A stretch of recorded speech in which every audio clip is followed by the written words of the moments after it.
Translation purport by His Divine Grace A.C. Bhaktivedanta Swami Srila Prabhupada Ki Jai. The mental concoction of discrimination between good and bad should be accepted as one unit and then invested in the mind, which should then be invested in the false ego. The false ego should be invested in the total material energy. This is the process of fighting false discrimination. I'll repeat it again. The mental conception of discrimination between good and bad should, you can repeat if you like, yeah. The mental conception of discrimination between good and bad should be accepted as one unit and then invested in the mind, which should then be invested in the false ego. The false ego should be invested in the total material energy. This is the process of fighting false discrimination. Purport. This verse describes how a yogi can be freed from the material affection. Because of material attraction, a karmi cannot see himself.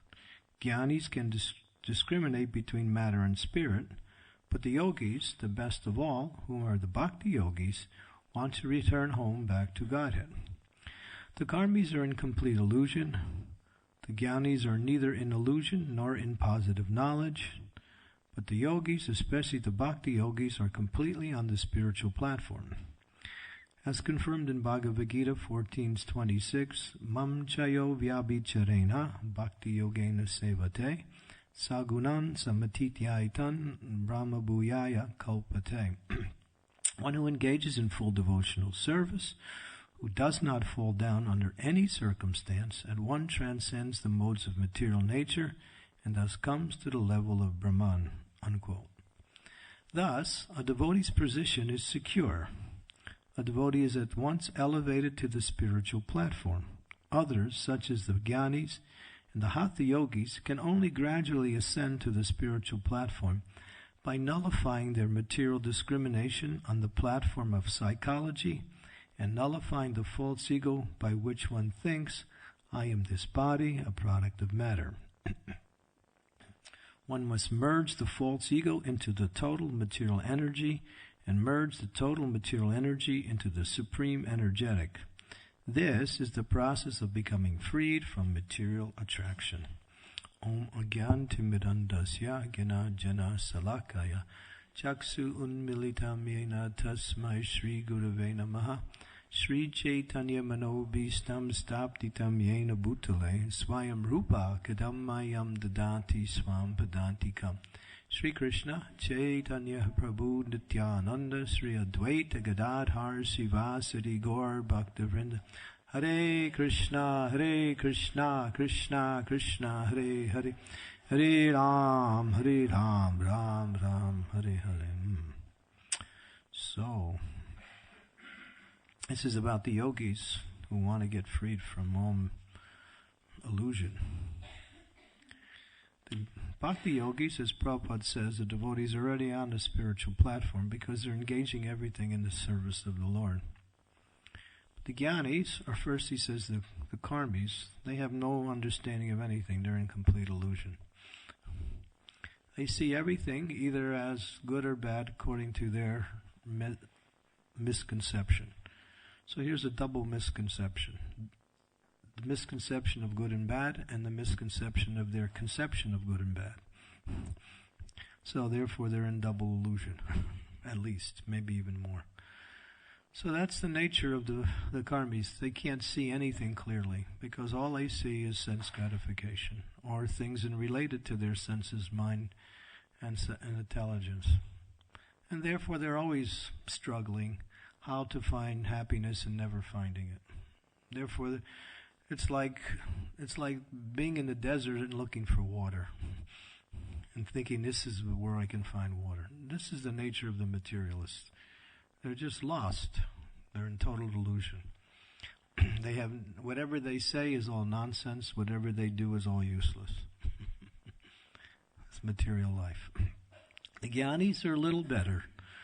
The Jnanis, they have some understanding that this material world is simply a place of suffering and difficulty. But they want to somehow or other stop all material activities by somehow or other merging themselves into the Supreme, either the body of the Lord or the bodily effulgence of the Lord. And therefore, they perform austerities, penances, practice various types of yogas, chant mantras, also read scripture, with the goal of stopping all material activities and experiencing the bliss of the oneness of their relationship with the Lord. There's a kind of happiness that is achieved, but it's as Krishna says in the Bhagavad Gita, it is a great endeavor to achieve that. And it's very difficult. And if they don't perform it exactly according to the rules and regulations and prescriptions, they lose everything. Everything has to be perfect. So it's very difficult in this age for Jnanis to actually achieve the platform of Jnana. And what is their goal? Simply to stop material suffering and attain the happiness of what we say self-understanding. I am Aham Brahmasmi. That's all. I am spirit soul. The bhaktis, the devotees, they know that this material energy is Krishna's energy. Maya dakshena prakriti suite sacharacharam hetunan inikantiya jagad viva vipartante. Krishna says in the Gita, this material energy is my energy. Mama maya. What is that verse 7:14 in Bhagavad Gita? Does anyone remember? Daivi Aisha. Daivi, he calls it Daivi Aisha. Gunamayi. This guna, these gunas, this energy is Daivi. It's spiritual. It's my energy. Daivi Aisha Gunamayi Mama Maya Daratyaya Mam Eva Ye Prapadyante Maya Aitantarantite. Krishna says this energy is very difficult to get over. Why? Because it's my energy and it's working under my direction. The one who takes shelter of me in devotional service, who engages in my service, he says this great ocean of material, what we say, struggle, adventure, difficulty, becomes like a little puddle. And one can just walk over it, like one walks over a puddle. That is the advantage, or that is the supreme position of the Bhakti Yogis. They're situated in devotional service to the Lord. They don't try to enjoy like the karmis, nor they try to renounce like the Jnanis. This is two opposite sides of, we say, material contamination. I want to enjoy, I can't enjoy, I want to renounce. And then they find some kind of happiness in renunciation, but in renunciation there is no bliss. There's just stopping of some pain for some time. Therefore, they can't remain on that platform. Again, they have to come down to material activities. So these two features of the material energy, the karmis trying to enjoy, the Jnanis trying to renounce. The devotees are in between. We see we don't want to renounce anything, but at the same time we're not trying to enjoy them. The devotee is trying to he sees this material energy as Krishna's energy. It belongs to Krishna. And I'm also Krishna's energy, of a different nature, of course, the spiritual energy. Therefore, a devotee sees everything in relationship to the source. This material energy is Krishna's energy. Just like we see so many structures and, when we say, material arrangements. What is it? Bhumir apanalobayu kamana buddhyevache ahankar ityame bina prakritiat astada. Earth, water, fire, air, ether, mind, intelligence, and false ego. Krishna says this is the total composite of everything material in different combinations. So in its basic form, this material energy is simply that energy, those elements. That's all it is. And combined, they make houses, roads, bodies, and so many other things, trees. That's all it is. It's all these five elements, plus the subtle energy, which is the living entity, or the subtle material energy. These 8 elements make up everything material. So that energy is Krishna. So when the karmis, they see all these structures, they think, we've taken the energy, we made these different things, so therefore we are the creators. But they just assemble what Krishna gives them, that's all. That's all. It's like somebody gives you, a hammer, some nails, some tools, some wood, some cement, another glass, and says, all right, build a house. So you build a house, and you think, I made the house. Well, you actually took the ingredients that were given and you put it together. So all material creations in its different forms are simply a combination of these 8 elements that are given to us by Krishna. That's all, or by the material energy. So a devotee doesn't try to enjoy, doesn't try to renounce. Devotee simply wants to serve. And therefore, in this verse, this is interesting, the very beginning, the mental concoction of discrimination between good and bad. So the idea, good and bad, is simply a mental concoction. We say that, what is good or what is bad. But Lord Chaitanya, I'll read the verse spoken by Lord Chaitanya. He said this to Sanatana Goswami. Sanatana Goswami thought his body became, what we say, contaminated because he went into the Jarikhanda forest. He was traveling to see Lord Chaitanya at Varanasi. And while he was traveling, he drank some water. And that water was contaminated. And in drinking that contaminated water, his entire body came with these oozing sores. So he thought, my body is bad. Therefore, I shouldn't even see Lord Chaitanya. And if he touches me, it's like the worst thing possible. So he was thinking like that. And he also, later on, he wanted to, what we say, end his body because he felt his body was so contaminated. And he decided to commit suicide by jumping in front or putting his body in front of the Rath Yatra cart. Lord Chaitanya chastised him for that. He said, even if your body were materially, I could not neglect it, for the material body should be considered neither good nor bad. So Lord Chaitanya is saying, the material body is neither good or bad. Anything not conceived in relationship to Krishna should be understood to be illusion. None of the illusion uttered by words or conceived in the mind are actually factual. Because illusion is not factual, there is no distinction between what we think is good and what we think is bad. When we speak of the absolute truth, such speculations do not apply. And Lord Chaitanya spoke that famous verse, Dvaita Bhadra Bhadra Jnana Sabda Mano Dharma E Bala E Manda E Sabda Brahman. In the material world, conceptions of good and bad are all mental speculations. Therefore, saying this is good and this is bad is all a mistake. So what is good and what is actually bad? From the material point, good and bad is simply a person's perception. Just like we might say, we use the term, one man's food is another man's poison. I like this other person doesn't like it. It's the same thing. But like and dislike are the conception or the experience of each individual. Or, just like we might say, we have a relationship with someone and it's nice and we like it, and then it changes and we don't like it.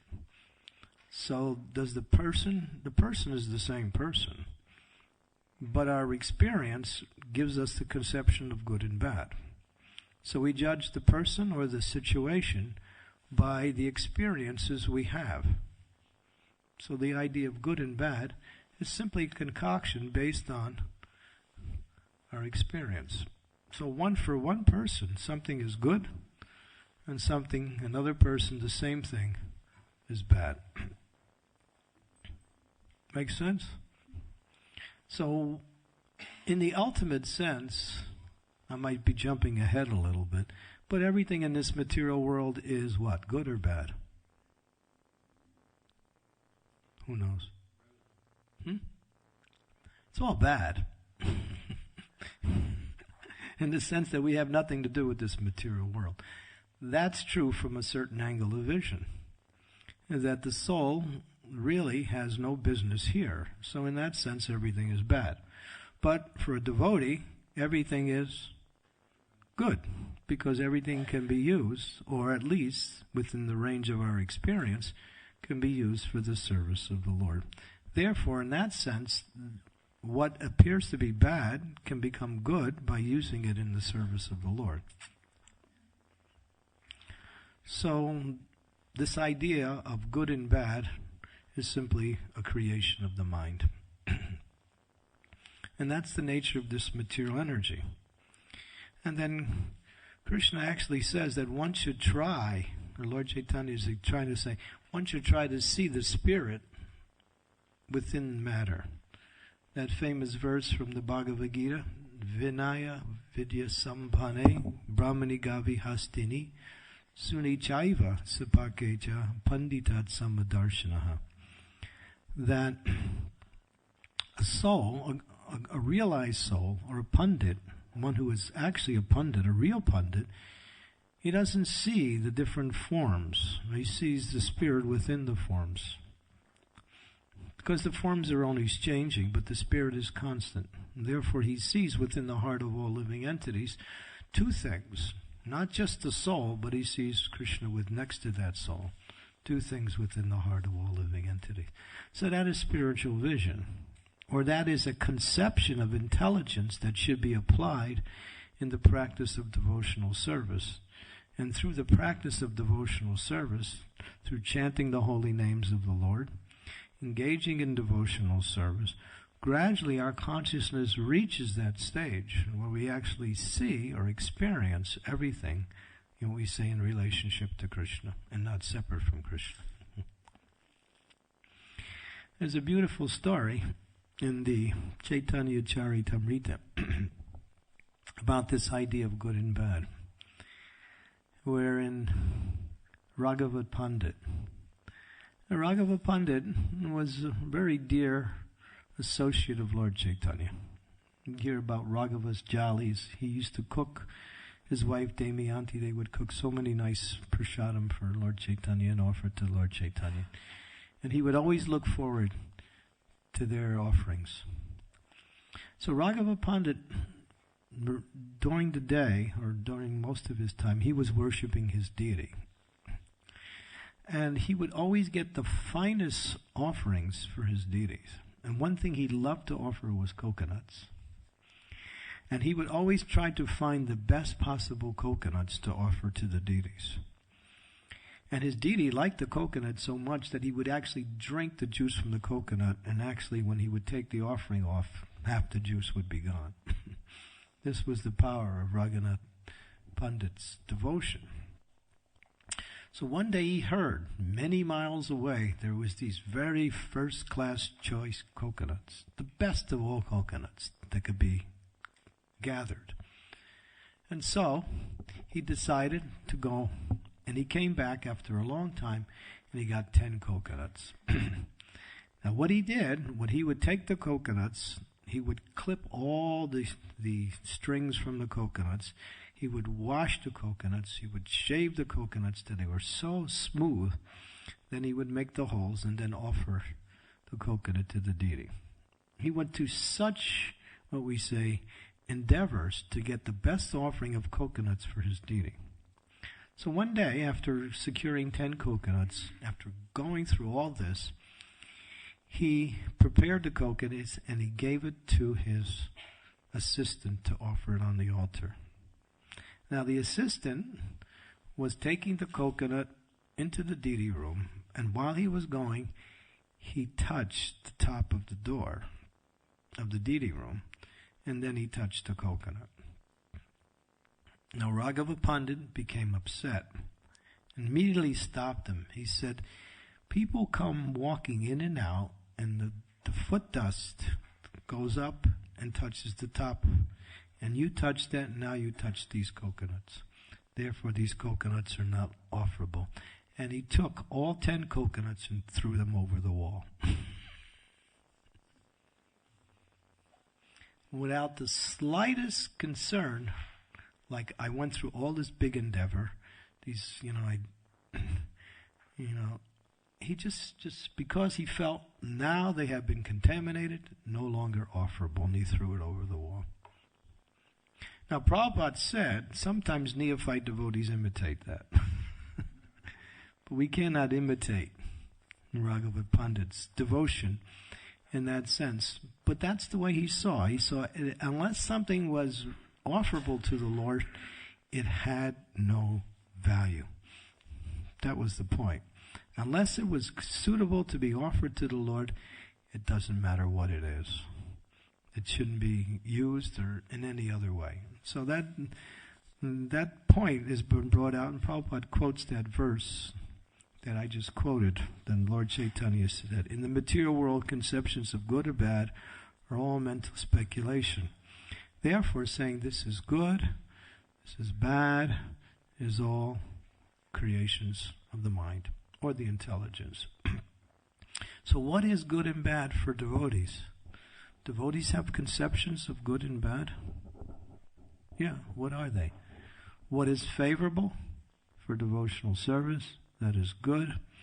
What is unfavorable for devotional service? That is bad. Many people who are scholars, religionists, maybe outside of the Vedic tradition, or at least coming from other traditions, criticize the Bhagavad Gita. They say, how can you base a scripture, or how can you take a scripture and base it on the principle of war? War is bad. Therefore, how can you have a religious scripture that teaches to fight? Here's a peaceful person who doesn't want to fight.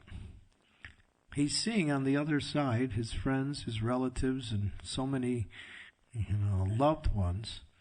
He's connected with them. He loves them. He's concerned about their welfare. He decides not to fight, and he's criticized. And not only criticized, he's told that he doesn't have any intelligence. Krishna told him, you're a fool.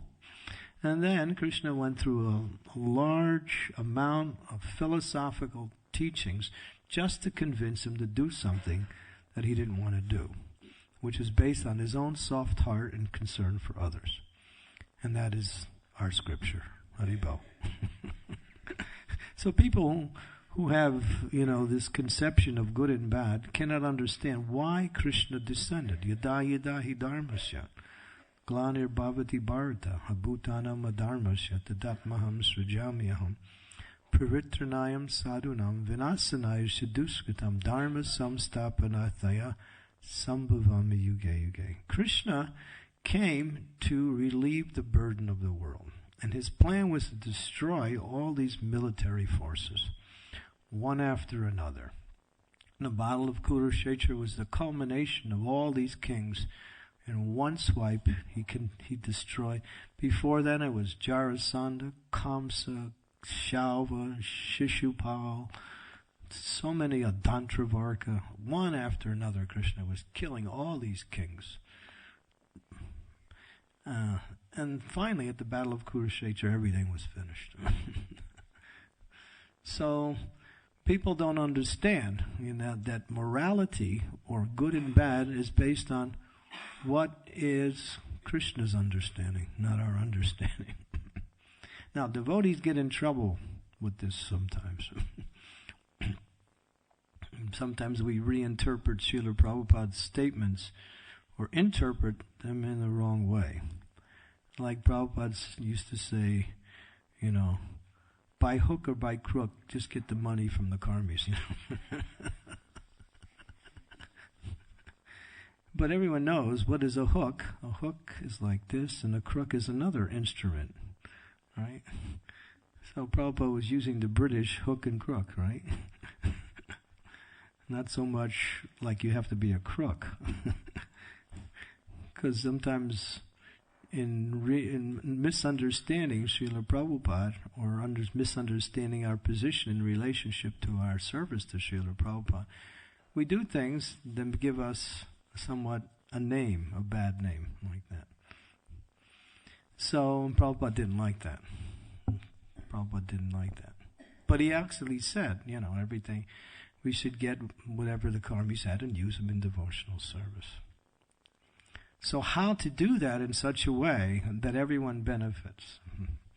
So that takes some intelligence, it takes some understanding, that takes some discussion before.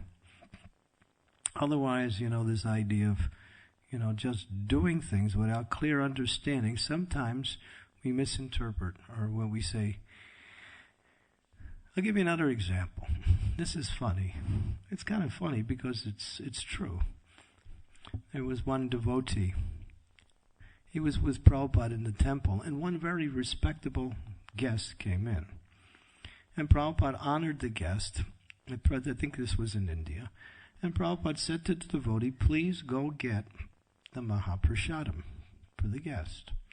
And the devotee went into the pujari room, and the pujari said, well, I just came off the altar and the offering is being made now, so you'll have to wait. There's no Mahaprasadam now.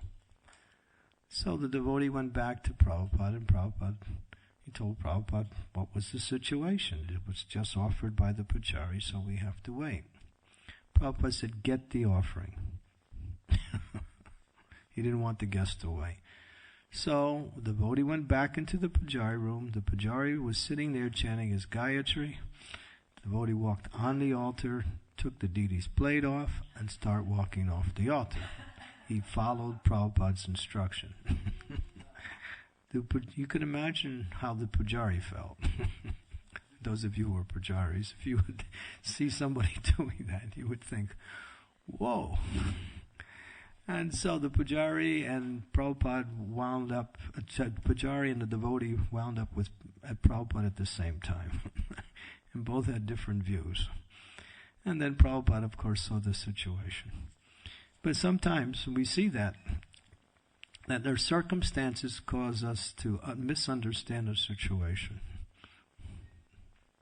The pujari was right, and the devotee was right. Was Prabhupada wrong? No. He wanted to honor the guests. So, good, bad is whatever the spiritual master tells us, and whatever Krishna wants ultimately.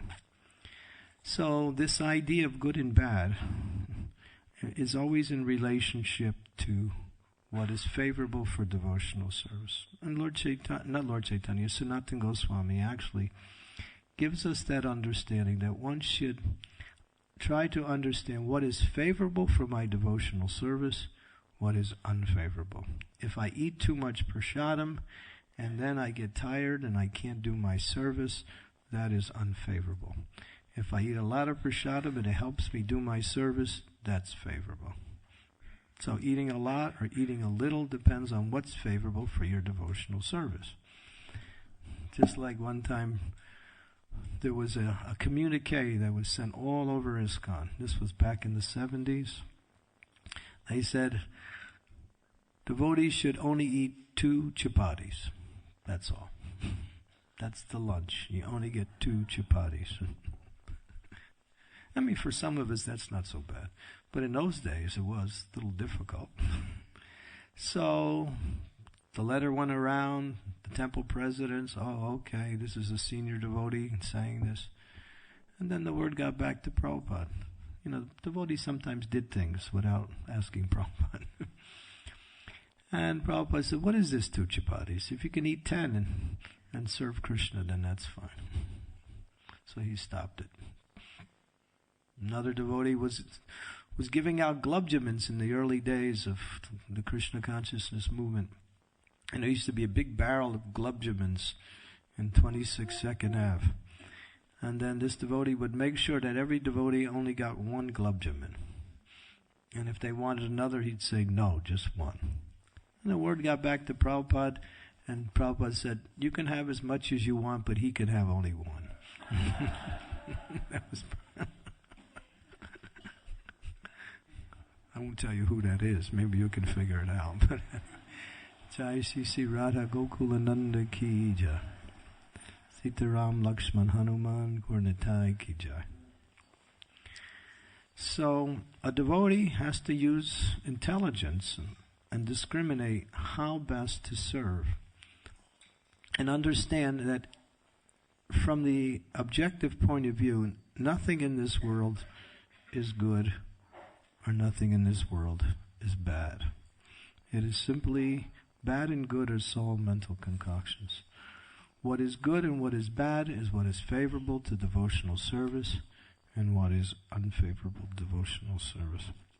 Therefore, when when Sanatana Goswami thought his body was bad and unfit to be used in devotional service, Lord Chaitanya chastised him. He said, devotional service ultimately is why I came, to engage you, and I have some plans for you. So, therefore, this point is very important to understand. And here's another verse. One who is fully satisfied in knowledge, obtained and practically applied in life. So when you have knowledge and you apply it in life, this who is always determined and fixed in their spiritual position, who completely controls the senses, and who sees pebbles, stone, and gold on the same level, is understood to be a perfect yogi. So how do you see gold, stones, pebbles on the same level? But that is the consciousness of one who is situated in yoga or transcendence. Nothing has value outside of its relationship to Krishna.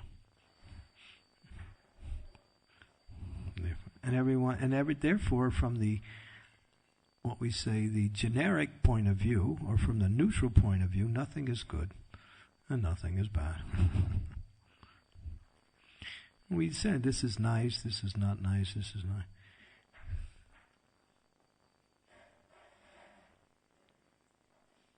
I think of that one story.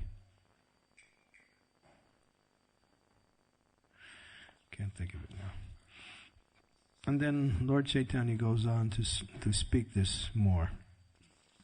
And he especially emphasizes those in the renounced order of life, the sannyas order, that they must carefully follow this instruction.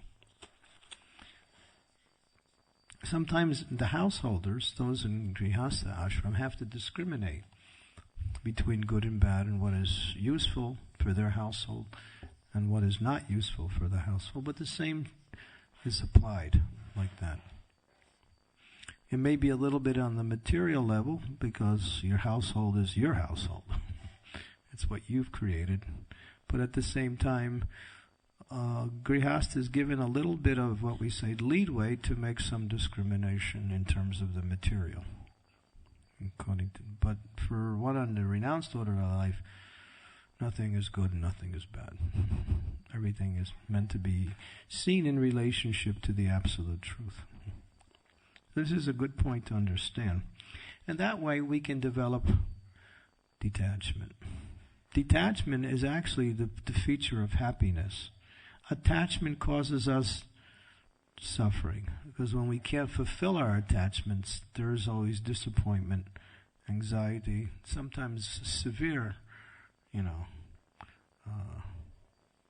difficulties because of unfulfilled desires. But detachment comes by seeing, all right, Krishna's given me this, I use it in devotional service. But if he doesn't want it, what's the use? Right. Sometimes we want to make a very nice arrangement for devotional service, just like build a big building. But if Krishna doesn't want this big building, we don't want it either. We want what Krishna wants. We want what the spiritual master explains, that what good Krishna wants. That's all. Therefore, a devotee he's peaceful, because seeing this is the platform of peace. What is good, what is bad. Whatever comes my way, if I can use it in devotional service, okay. But I'm not anxious to get more and more things. sometimes devotees would say, Prabhupada, I want to get a job so I can make a lot of money and give the money to Krishna. Haribol. You heard that argument before? But really, there's a tendency or a contamination in the mind or a desire in the mind to want to go out and work and make money. And thinking that I can give. That's going back from devotional service to karma yoga. That's really what it is.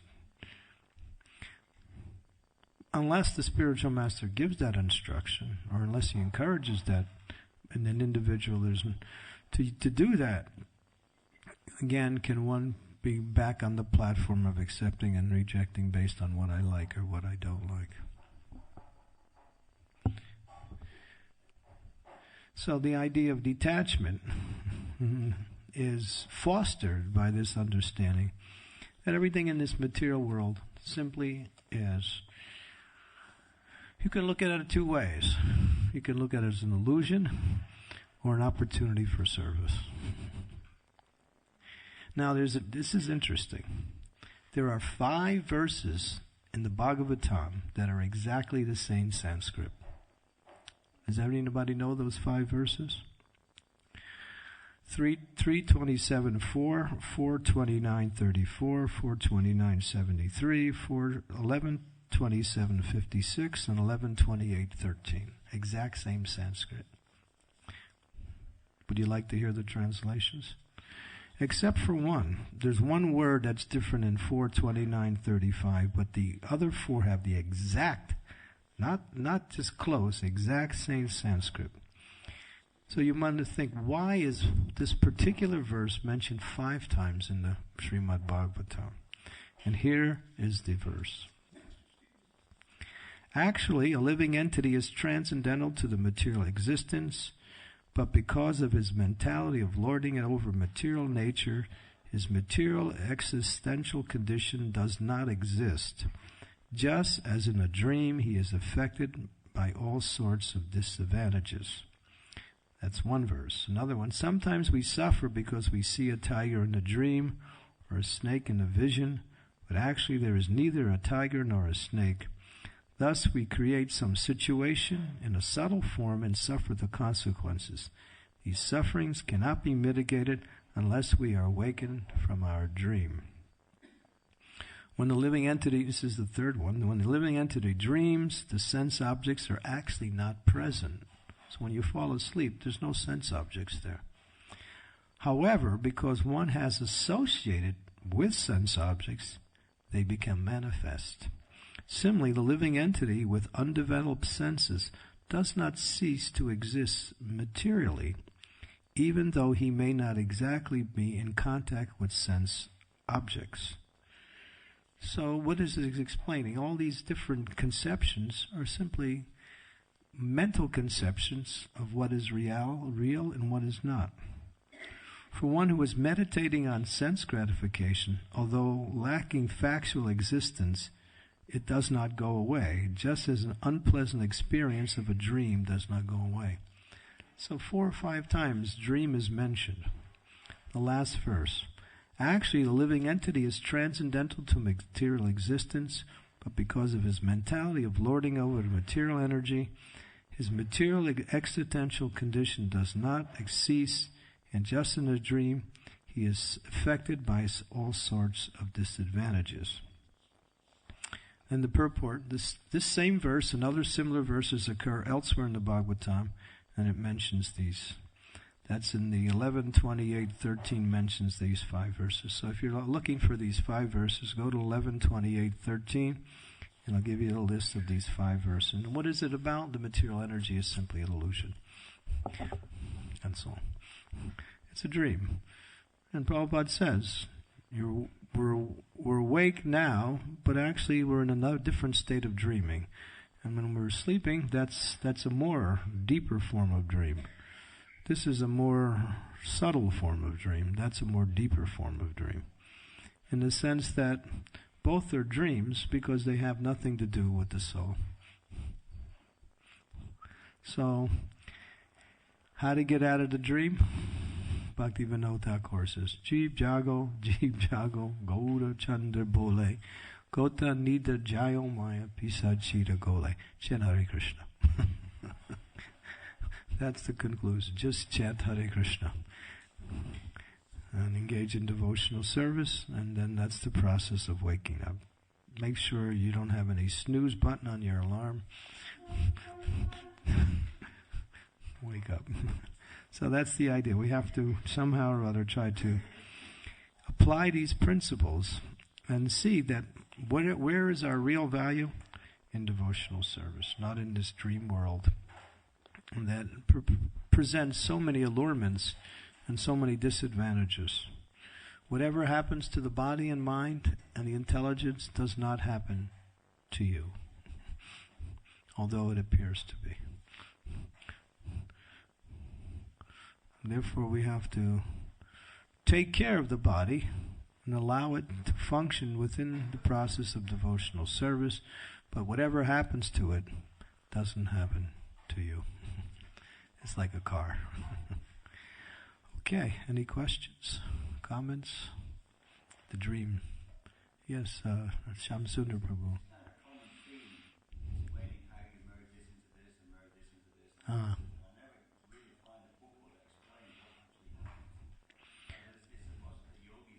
Yeah.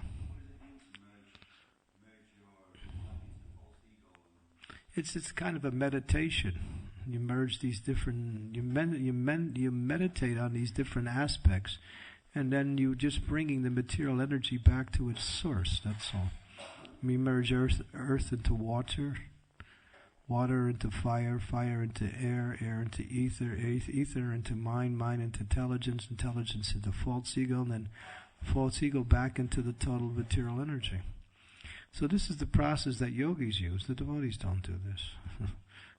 It's just, they do that through the process of meditation on these different elements. At the same time controlling their mind and senses through the pranayama system of breathing like that. It's a type of trance, but it's very difficult to perform in this age, even for the yogis.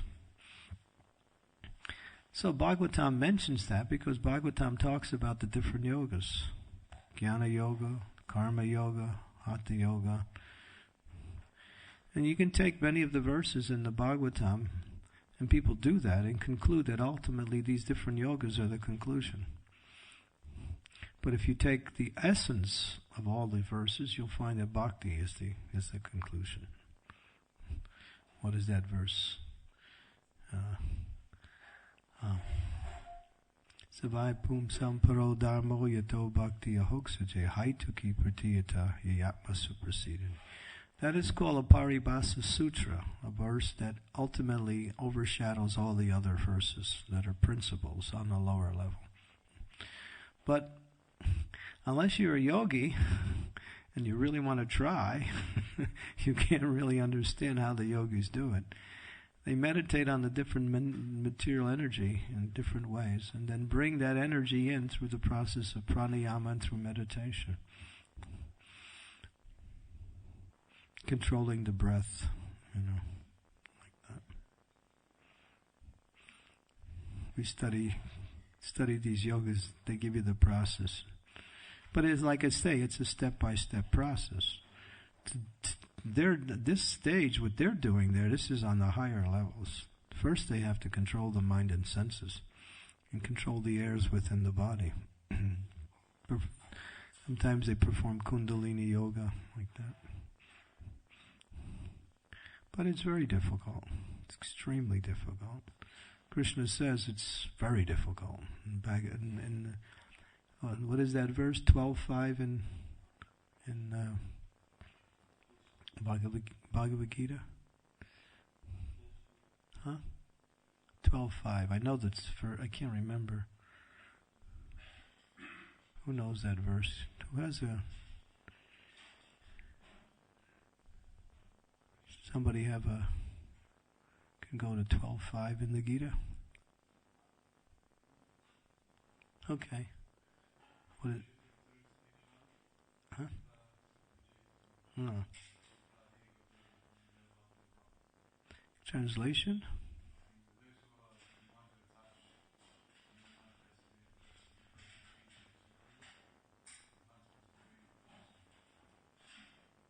Advancement is very difficult. And then there's the last line. To make advancement in this process is very difficult. In other words, Krishna is explaining it in order so we reject it. So it's extremely difficult. But that's what the yogis do. They don't want to serve the Lord. They don't want to take the direct process, so they take the indirect. And they struggle. Does that help? Okay.